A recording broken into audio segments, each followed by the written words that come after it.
Okay, good morning, everybody. And I'm just here to make a comment on this video that I saw, and I thought it was a very interesting video. I liked the subject, but I feel like it was missing something.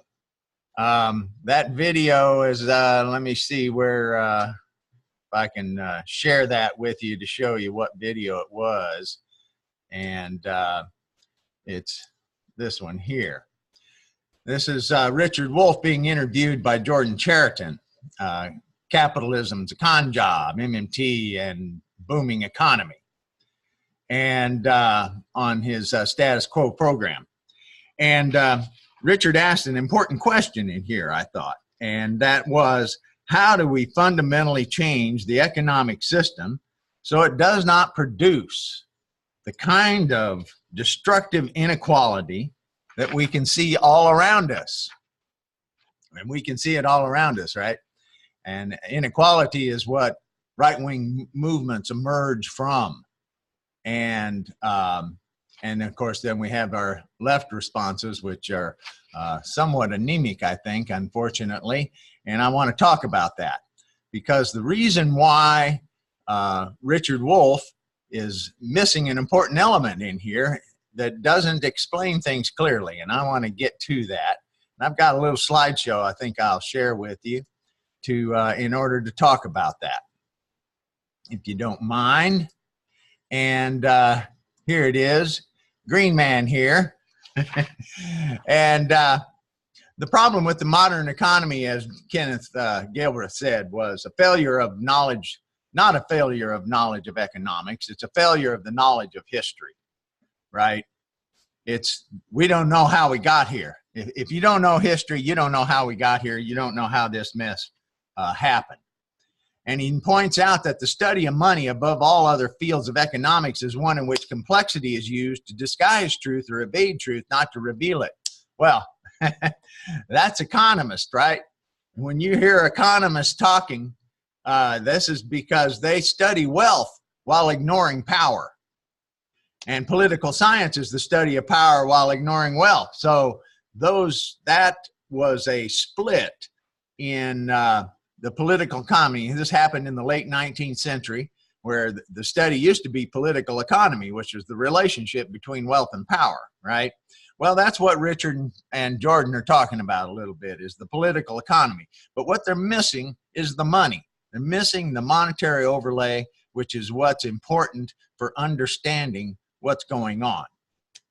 And of course, it's difficult for a man to understand something when his salary depends on his not understanding it. And so you have this whole system of people doing things that they don't really understand, and they avoid understanding it because they're getting paid, and they depend on that payment. And you know, that's understandable, and unfortunately, that's the way it works.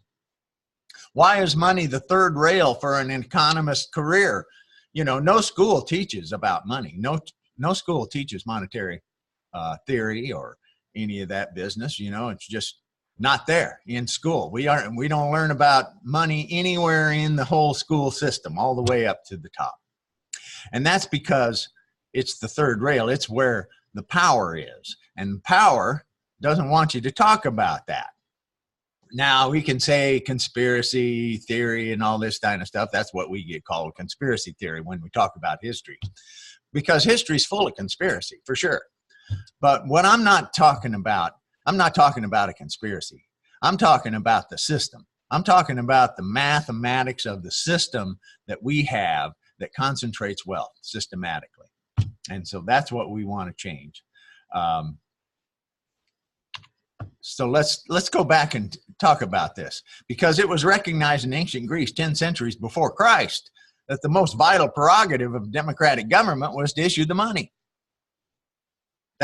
I mean, how do you have a democracy if your government doesn't issue the money? Well, we have a myth that our government issues the money, but it's not true. They borrow it from the banks. They sell securities and borrow it from the banks who buy the securities. They give us the money, and of course it's interest. And so we have a federal debt that we pay now $500 billion in interest a year. every year. $500 billion, and it keeps going up because the debt keeps going up, right? Well, notice here, going back to notice how the Greek temple is the icon for the bank, right? And the Greek temple, of course, was a place where people brought a lot of wealth to for prayers for their crops, you know, and stuff to grow good. It was also where they came to for healing and for health. And so we have the staff of Asclepius over here representing the medical field. And of course, we can see the dollar sign in that too, because the staff represents law and the snake represents fertility and transformation. And so that can be applied to money or medicine, either one. Now, one of the things that Richard talked about was two economies, you know, and there, of course, is the one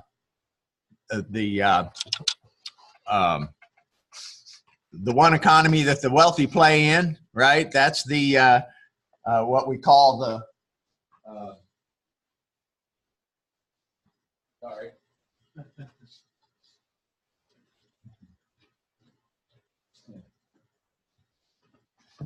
I don't have an automatic house, so I have to turn the heat on every once in a while. But he's talking about the two economies. And one, of course, is the speculative economy, and that's where the rich play and get rich off of our money. And then there's the productive economy, which they don't allow much money to go into the productive economy these days. Most of it's going into the speculative economy. But Richard says the problem is, and here he's talking about all of these problems at the top of how capital and the elite and control and everything. And but when he gets to his solution, he goes all the way to the bottom saying, democratize the workplace. Wait a minute, you were just talking about the problem was at the top, and your solution is all the way down here at the bottom with us, where you know, we're going to make a co-op is going to change anything at the top? I don't think so. That's a mistake, folks. That's a mistake. That's not realizing what the problem is. That's ignoring the problem. And another thing that he points out here, as I'm showing here, he says, going back into history, which is really important, he says markets are socially destructive because they favor the people with the money. Well, wait a minute. Is the market the problem, or is it the people with the money? How come the people have all that money? How come there's such an inequity in the distribution of money? Isn't that the problem? I think that's the problem. Why is money concentrated in the hands of the few? Shouldn't everybody have it? So is it markets that's the problem? Where people exchange stuff? That's in the productive economy. That's us. That's where we're exchanging stuff. But the people with the money control those markets. It's not the market problem, it's a money problem. Global wealth distribution. Look at this. This is ridiculous. And as an architect, I look at this structure, it's flimsy, you know, that thing could snap off. But I want to point out that 80% of us are down here at the bottom in the productive economy. This is where all of the art and innovation comes from. This is where all the wealth is created, down here. And yet it's a money system that extracts that wealth and sends it to the top. It's the money system that's the problem. Not a conspiracy, it's mathematics. Look here. Of the 200 most politically active companies in America, they spent over 10 years $5.8 billion influencing government. And they got $4 trillion worth of taxpayer subsidies and support out of that. Now that's a pretty good return on investment, isn't it? You know, that's an amazing return on investment. Well, that's pretty cheap. Governments are cheap, right? And governments don't have any power. The capital holders who control the banks. That's where the power is, all the way at the very top. That's where the power is. And every government in the world is on their knees in front of that power, because you can't do anything unless you have the money to do it, because that's the way the system works. But I would look here, they got it broken up here into 6 different industries, right? Pharmaceutical, energy, defense, communications, agribusiness, and finance. But notice who gives the most, the finance industry. But I want to point out something too. The pharmaceutical, energy, all these other industries that are represented by corporations, they all depend on credit. Credit from who? The finance industry.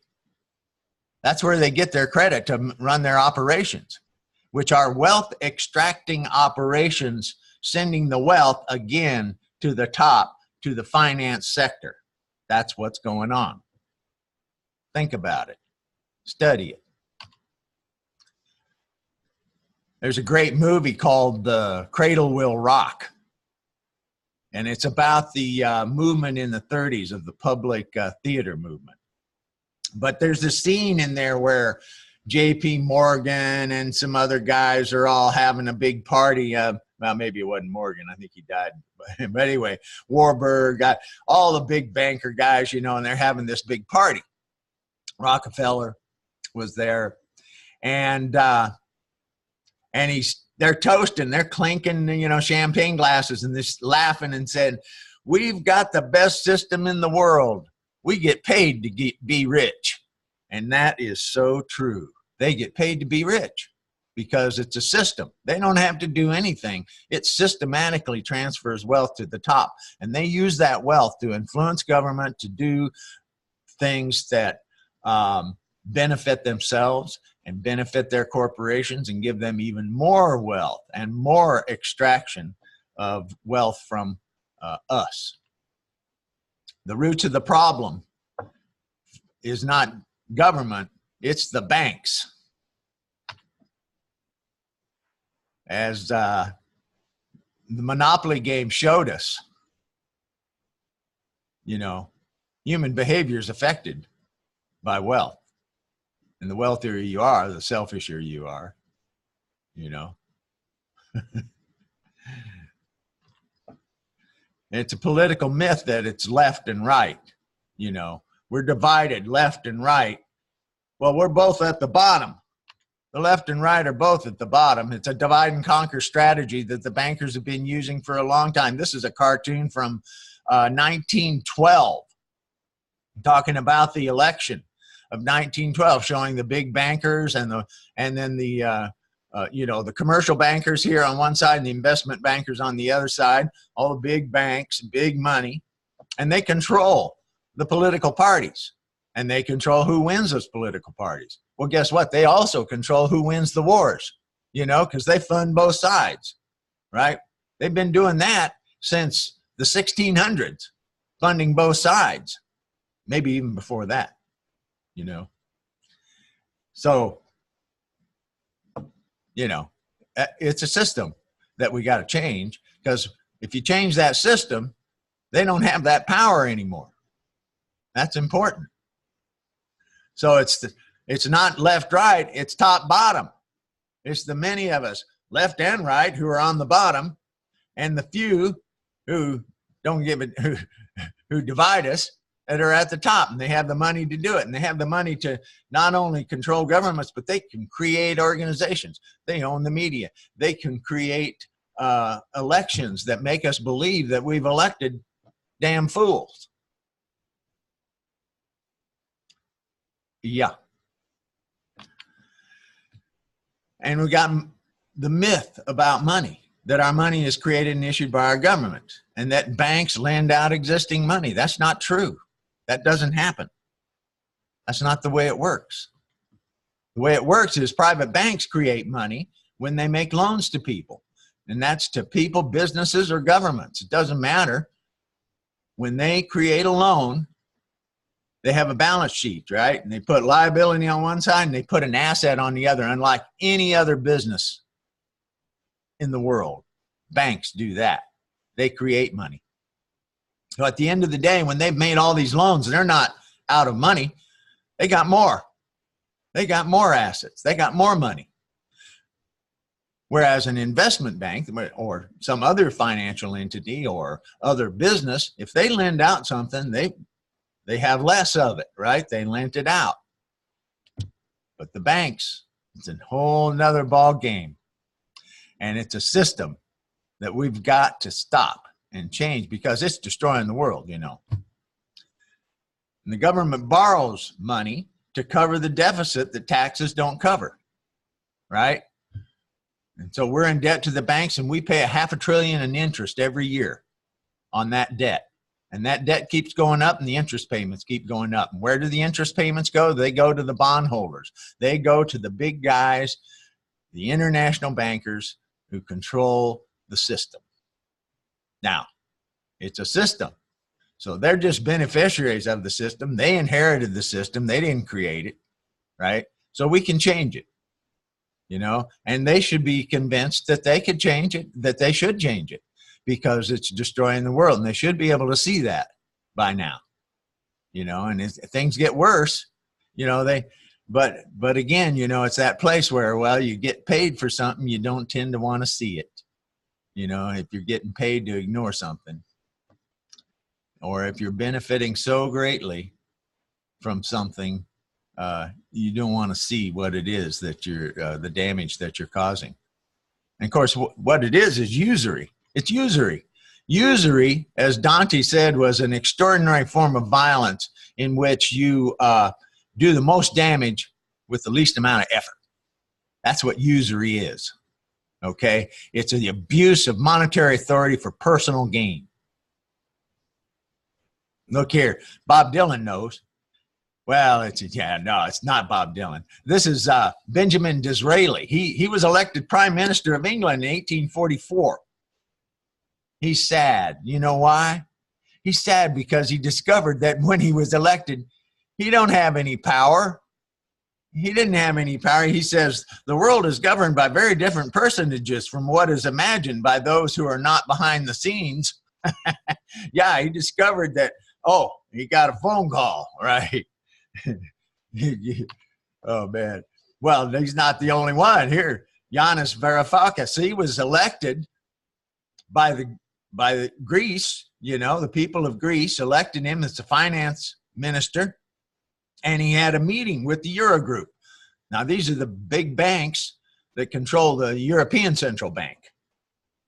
And kind of like our Fed, you know, a bunch of big banks control our Fed. It's private, all private.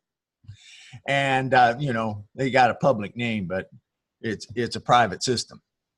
And so he goes to this meeting with the Eurogroup, and the president of the Eurogroup, this fellow up here, he pushes his name flag forward as when Yanis is introduced, and he says, wait, he says, elections cannot be allowed to change the economic policies of any country.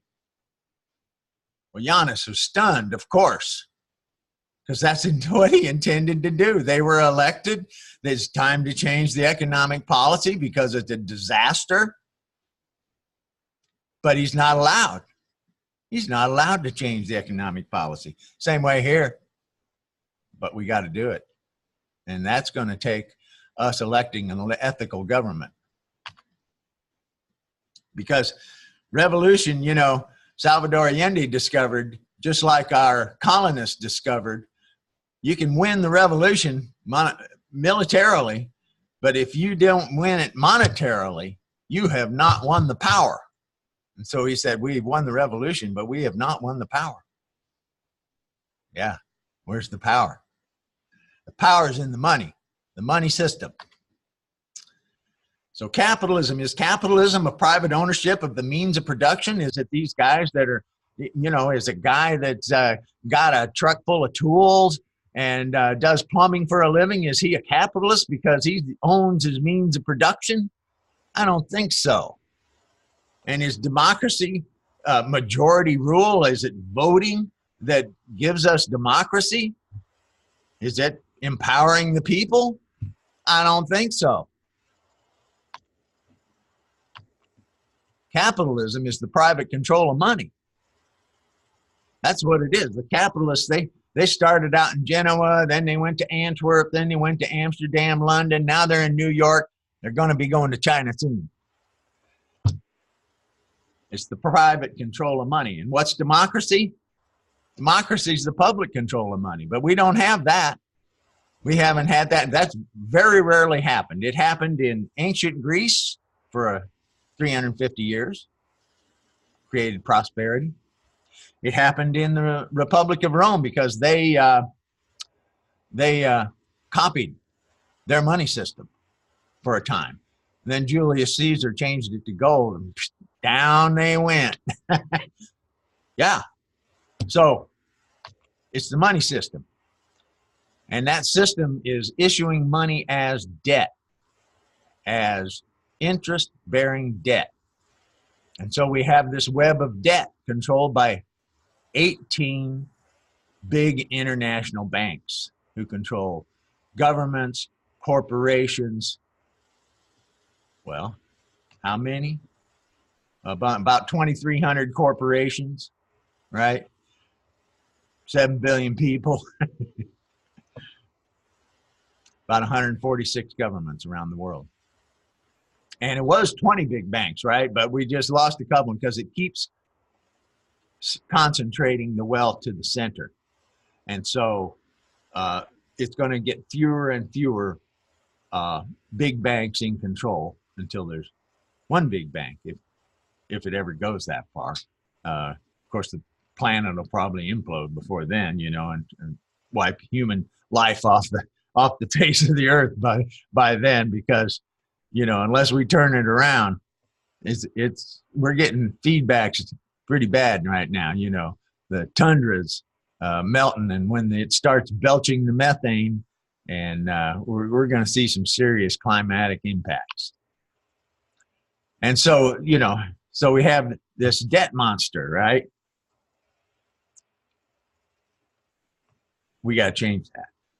Look, and of course the public debt, that's small compared to the household debt and the corporate debt, you know. So there's a huge amount of debt. There's more debt than there is money. Way more debt than there is money to pay for that. And the debt keeps getting bigger in relation to the money supply. And where does all that interest go? Well, here's the 10 income brackets, right? The 10 household income brackets, and how much they pay in interest. Okay, so down under here is how much you're paying for interest, and the above the line is what is the people getting interest paid to them. And so we see that all of us are paying interest except for the top 20%.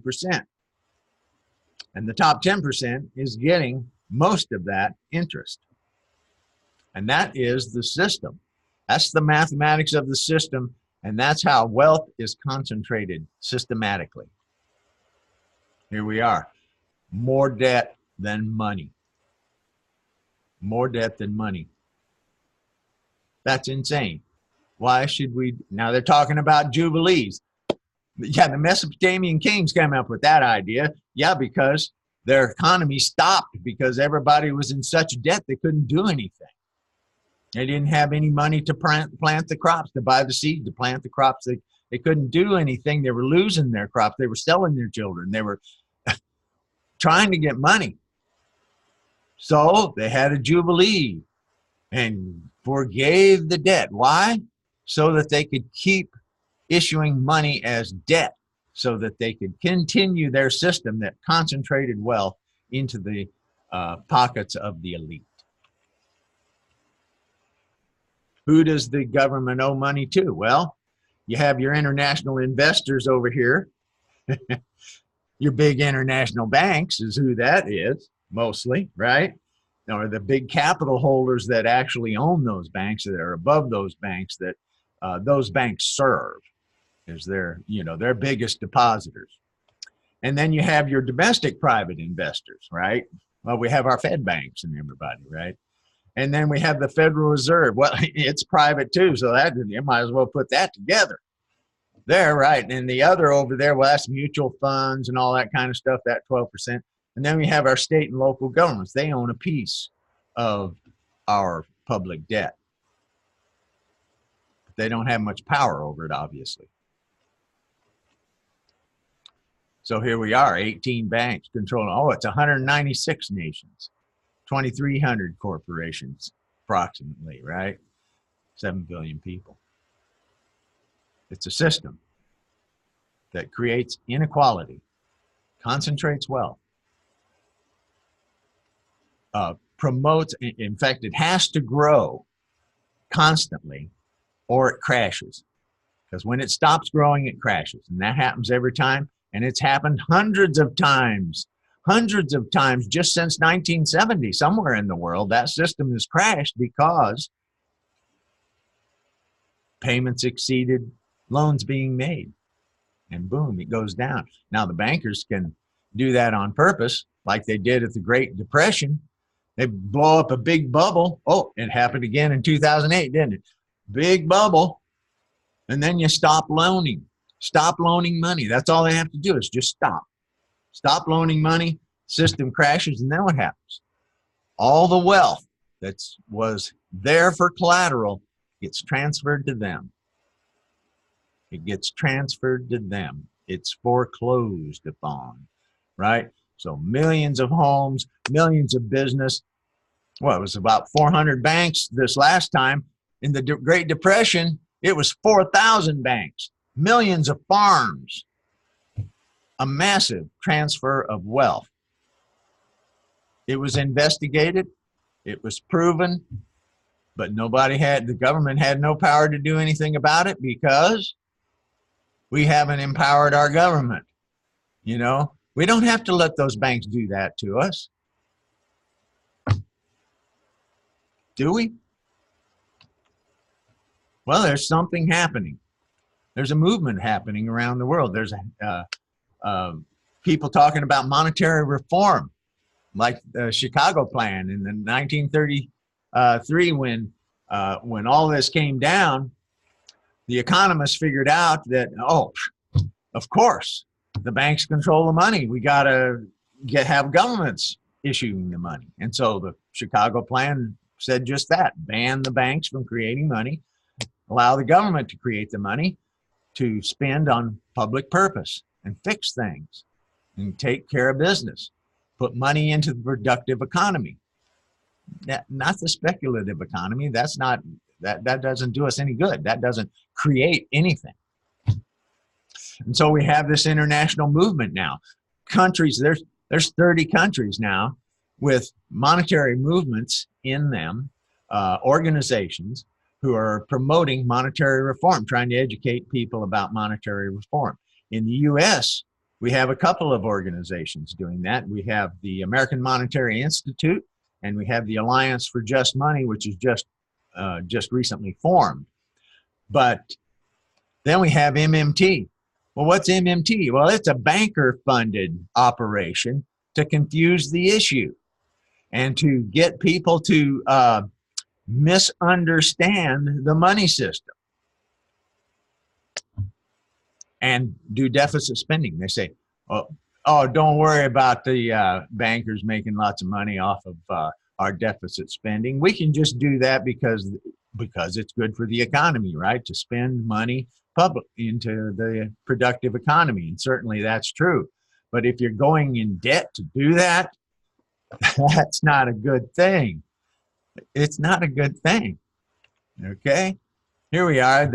This is the Chicago Plan, you know, that FDR rejected because he's from a banker's family. The Roosevelts were a banking family.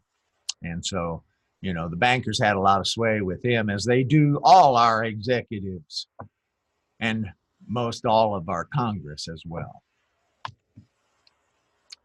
Green Party platform has it in it too. Same thing. Nationalize the Federal Reserve System, that is, make it a public system, end the bank creation of money, and the federal government creates and spends money into the productive economy. That's what we need to do. But why can't we do it? We need to elect a government that has the balls to do it. And we've already got the legislation written. Stephen Zarlinga had developed the American Monetary Act and founded the American Monetary Institute. Wonderful, did 11 years of research into money, and the seminal work on the history of money is right here, The Lost Science of Money. You should read it, because that will fill you in on how we got here and how money systems work. Okay, so we got the Need Act because Elizabeth Kucinich worked for Stephen Zarlinga, and they walked into Dennis Kucinich's office together one time, and some sparks flew apparently. And but anyway, then Dennis turned around and embraced the American Monetary Act and wanted to change it and call it the Need Act, which is called the National Emergency Employment Defense Act.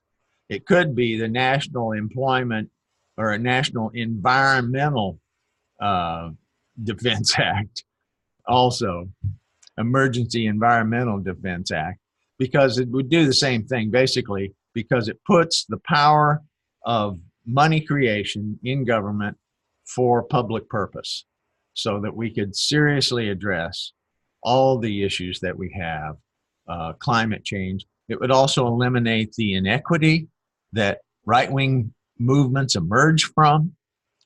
You know, there's nothing like prosperity to make people happy with their situation. And that's what we need to do, is make people happy with their situation, right? That's very important. So the three necessary reforms, again, the Fed becomes part of our government.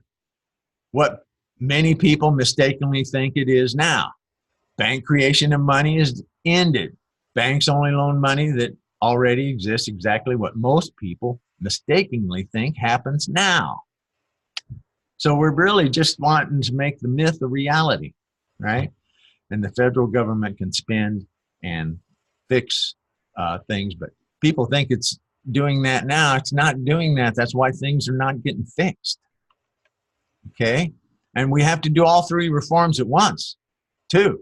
Because you see, the Bank of England was nationalized in 1946. But because they didn't implement reform number 2, that the private banks still control the system. They create 97% of UK's money. That public national bank only creates 3% of the money that they use. And of course, in the US, it's even less than that. Far less than that, because the coins are the only sovereign money that the US issues.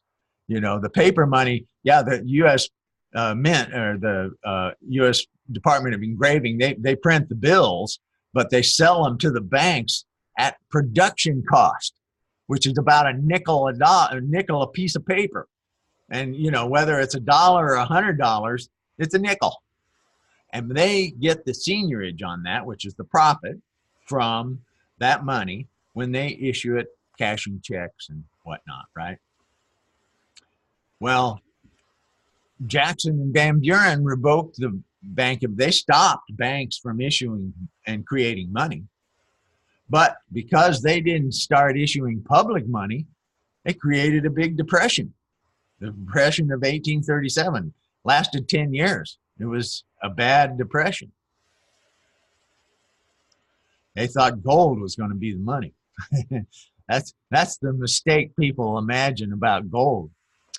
And then we have the third one, where debt-free greenbacks, which was debt-free money issued by the government, which was a good thing, and the people loved it, and people wanted more of them. And that's what Coxey's Army, that's what the populist movements were about, the Alliance, the greenback parties. They were all wanting more public money to be spent on public purpose. You know, markets, libraries, hospitals, roads, all of that kind of stuff was what people wanted and needed and would use. And of course, when government spending does that kind of stuff, it doesn't create inflation. You know, stuff that people want and need, that doesn't create inflation. You know, so public spending in healthcare, education, all that kind of stuff, that's not a problem. We need to be doing that, but we don't need to go into debt to do it, as the Constitution says. But the mistake that Lincoln made was they didn't ban the banks from creating money. And so the banks eventually, through bribing Congress and whatever, you know, got the power to eliminate the greenbacks eventually, you know, get them out of circulation. So here we are. We have this terrible global wealth distribution system, and we could change it. You see, we changed the money system. We had to have an economy that looked more like this, the distribution of wealth that looked more like this. And you see, there may be some poor people here, but there's not poverty. And of course, they're more like middle class that we have today, the poor in this system, right? If you look at that other chart, right? See down here, teeny tiny bit amount of money down there for most of the people. But here we got a whole different story. Can you even imagine an economy like this? Talk about a robust, prosperous economy. And the thing is, it wouldn't have to be an economy that's destroying the planet. It would be an economy where people would say, wow, I don't have to chase the buck anymore. I can stay home. I can do my farming that I love. I mean, I got a guy down the street that does farming. He wants to farm. He loves to farm. He wants to do it environmentally regenerative farming, but he has to work another job to fund his farming habit. And that's the problem we have. We got land prices that are just out of whack, and they need to be brought back in line. We can fix this thing, but we got to start by changing the money system. Green man here, green man out.